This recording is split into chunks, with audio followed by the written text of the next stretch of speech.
ओम श्री विष्णवे नमः। जय श्री राधे कृष्ण मित्रों, स्वागत है आपका अपने चैनल गुरुवाणी में। वर्ष 2023 की पहली एकादशी पुत्रदा एकादशी होगी।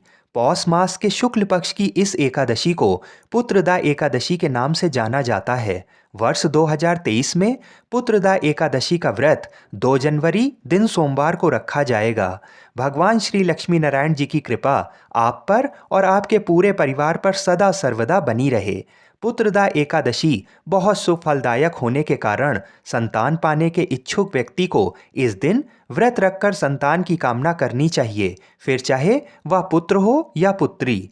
मान्यता अनुसार इस चर और अचर संसार में पुत्रदा एकादशी के व्रत के समान दूसरा कोई व्रत नहीं है। ये एकादशी संतान ना होने वाले मनुष्यों के लिए एक खास अवसर के समान है। जिन व्यक्तियों को संतान प्राप्त होने में बाधाएं आ रही हों या जिन्हें पुत्र प्राप्ति की कामना हो, उन्हें पुत्रदा एकादशी का व्रत अवश्य करना चाहिए। और जिनके संतान हैं तो उन्हें अपनी संतान के उज्जवल भविष्य के लिए भगवान श्री लक्ष्मी नारायण जी की इस दिन आराधना अवश्य करनी चाहिए। जो व्यक्ति व्रत ना भी रख पाए तो पुत्रदा एकादशी की व्रत कथा को सुनने से उसकी समस्त मनोकामनाएं पूर्ण होती हैं और अपार धन की प्राप्ति होती है। ऐसा स्वयं भगवान श्री हरि विष्णु जी ने कहा है। तो आइए भगवान श्री लक्ष्मी नारायण जी के चरणों का ध्यान करते हुए पुत्रदा एकादशी की व्रत कथा को सुनते हैं।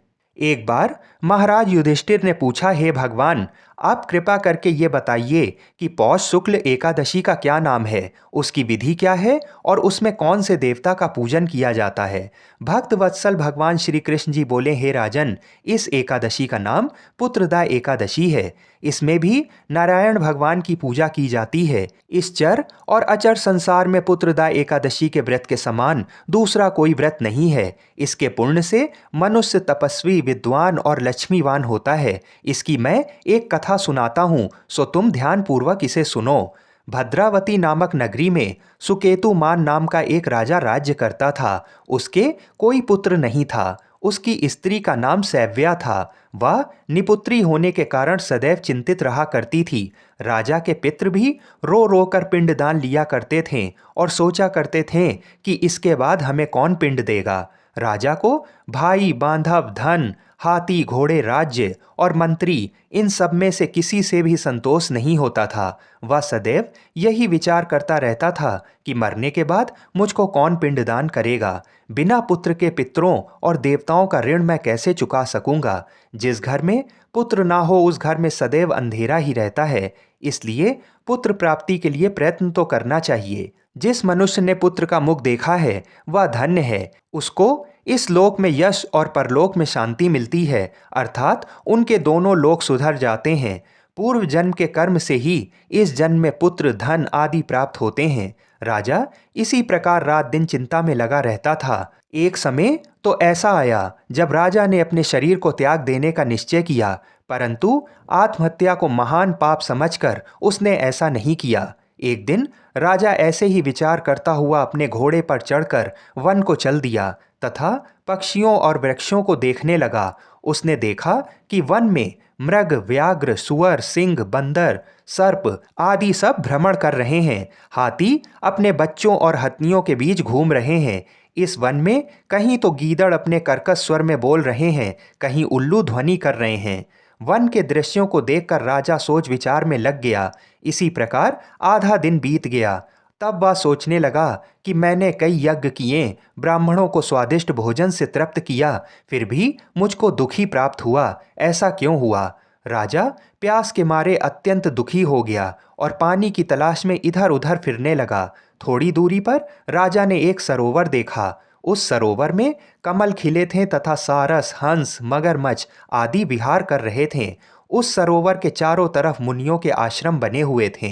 उसी समय राजा के दाहिने अंग फड़कने लगे। राजा शुभ शकुन समझकर घोड़े से उतरकर मुनियों को दंडवत प्रणाम करके बैठ गया। राजा को देखकर मुनियों ने कहा, हे राजन, हम तुमसे अत्यंत प्रसन्न हैं।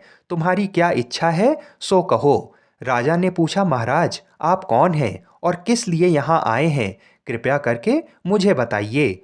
तब मुनि कहने लगे, हे राजन, आज संतान देने वाली पुत्रदा एकादशी है। हम लोग विश्वदेव हैं और इस सरोवर में स्नान करने के लिए आए हैं। ये सुनकर राजा कहने लगा कि महाराज, मेरे भी कोई संतान नहीं है। यदि आप मुझ पर प्रसन्न हैं तो एक पुत्र का वरदान दीजिए। तब मुनि बोले, हे राजन, आज पुत्रदा एकादशी है, आप अवश्य ही इसका व्रत करें। भगवान की कृपा से अवश्य ही आपके घर में पुत्र होगा। मुनि के वचनों को सुनकर राजा ने उसी दिन एकादशी का व्रत किया और द्वादशी को उसका पारण किया। इसके पश्चात मुनियों को प्रणाम करके अपने महल में वापस आ गया। कुछ समय व्यतीत हो जाने के बाद रानी ने गर्भ धारण किया और 9 महीने के पश्चात उन्होंने एक पुत्र को जन्म दिया। वह राजकुमार अत्यंत शूरवीर, यशस्वी और प्रजापालक हुआ। तब भगवान श्री कृष्ण बोले, हे राजन, पुत्र की प्राप्ति के लिए पुत्रदा एकादशी का व्रत करना चाहिए। जो मनुष्य इस महात्म्य को पढ़ता या सुनता है, उसे अंत में स्वर्ग की प्राप्ति होती है और उसकी सभी मनोकामनाएं पूर्ण होती हैं। फिर युधिष्ठिर जी ने भगवान श्री कृष्ण से पूछा कि प्रभु, आपने इतनी उत्तम कथा को सुनाया, अब पुत्रदा एकादशी के व्रत के नियम और पूजा की विधि को भी बताइए। तब भगवान श्री कृष्ण जी कहने लगे, पुत्रदा एकादशी व्रत रखने वाले को एक दिन पहले यानी 10वीं तिथि को रात्रि से ही व्रत के नियमों का पूर्ण रूप से पालन करना चाहिए। 10वीं के दिन शाम में सूर्यास्त के बाद भोजन ग्रहण नहीं करना चाहिए और रात्रि में भगवान विष्णु का ध्यान करते हुए सोना चाहिए। अगले दिन एकादशी के दिन सूर्योदय में जगकर दैनिक क्रिया से निवृत्त होकर स्नान आदि करके शुद्ध व स्वच्छ धुले हुए वस्त्र धारण करके श्री विष्णु जी का ध्यान करना चाहिए। अगर संभव हो तो पानी में गंगा जल मिलाकर उस पानी से नहाना चाहिए। एकादशी के दिन निराहार रहें तथा सायंकाल कथा सुनने के पश्चात फलाहार करें।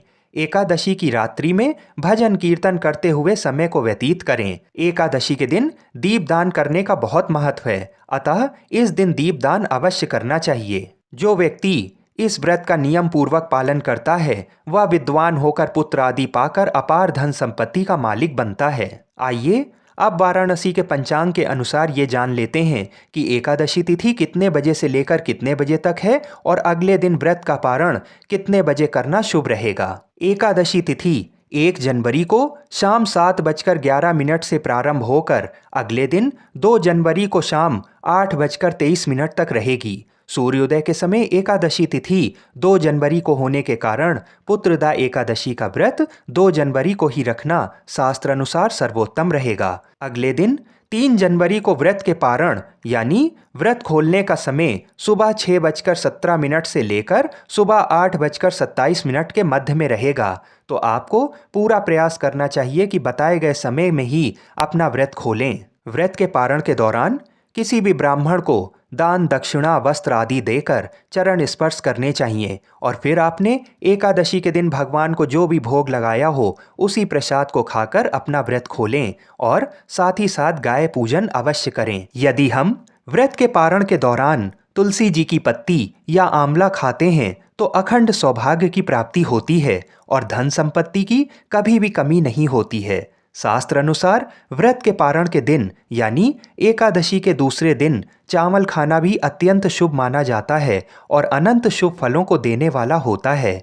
हम ऐसी मंगल कामना करते हैं कि भगवान श्री लक्ष्मी नारायण जी हम सभी की मनोकामनाओं को पूर्ण करें। बोलिए श्री लक्ष्मी नारायण भगवान की जय। जय जय श्री राधे।